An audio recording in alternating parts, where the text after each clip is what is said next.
Flat कोणत्या मजल्यावर घ्यावा, सर्वोत्तम मजला कोणता, फ्लोअर कसा निवडावा जाणून घ्या. जर तुम्हाला रिअल इस्टेट मधील व्यवहाराबद्दल संपूर्ण माहिती हवी असेल तर आमच्या चॅनलला सबस्क्राईब करा आणि नवनवीन व्हिडिओ अपडेट्स मिळवा. सबस्क्राईब करा आणि तुमच्या रिअल इस्टेट नॉलेज मध्ये भर घाला. स्वतःचे हक्काचे घर खरेदी करणे हे प्रत्येकाचे स्वप्न असते. भारतातील बहुतेक शहरांमध्ये अधिक लोकांना सामावून घेण्यासाठी मोठ्या इमारती बांधल्या जात आहेत. त्यामुळे भारतातील रिअल इस्टेट डेव्हलपर्स अपार्टमेंट्सवर अधिक भर देत आहेत. याचा उद्देश सर्व उत्पन्न गटातील घर खरेदीदारांना अधिक संधी उपलब्ध करून देणे हा आहे. जर तुम्ही सुद्धा उंच निवासी इमारतीत घर खरेदी करण्याचा विचार करत असाल, अशा वेळी फ्लॅट बुक करताना कोणता मजला निवडावा यावरून अनेकदा संभ्रम निर्माण होतो. प्रत्येक मजल्याचे स्वतःचे असे फायदे आणि तोटे असतात. तुमच्या कुटुंबासाठी कोणता फ्लोअर सर्वोत्तम ठरेल हे कसे ठरवावे जाणून घ्या. तळमजला आणि पहिले काही मजले. जर तुमच्या घरात वयस्कर व्यक्ती किंवा लहान मुले असतील तर खालचे मजले निवडणे अधिक सोयीस्कर ठरते.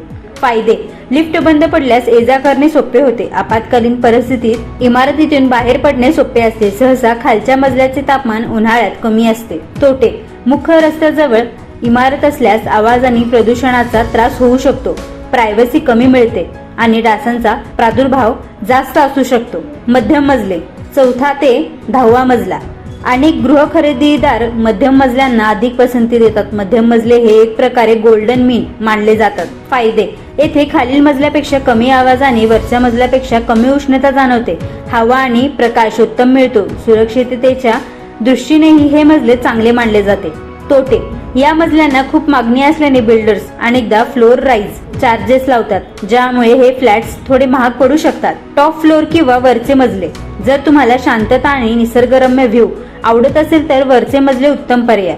फायदे: खेळती हवा, भरपूर सूर्यप्रकाश आणि शहराचा विहंगमय नजारा मिळतो. रस्त्यावरील गाड्यांचा आवाज येत नसल्याने कमालीची शांतता असते. डास आणि किड्यांचा त्रास नगण्य असतो. तोटे: उन्हाळ्यात छतावर थेट ऊन पडल्याने हे फ्लॅट्स खूप तापतात, ज्यामुळे एसीचे बिल वाढू शकते. लिफ्ट बंद पडल्यास वरच्या मजल्यावर राहणाऱ्यांचे अतोनात हाल होतात. तसेच पाण्याची टाकी गळती झाल्यास टॉप फ्लोअरला फटका बसू शकतो. सर्वोत्तम मजला कसा निवडावा? कुटुंबाची गरज. घरात ज्येष्ठ नागरिक किंवा आजारी व्यक्ती असल्यास खालचे मजले निवडा.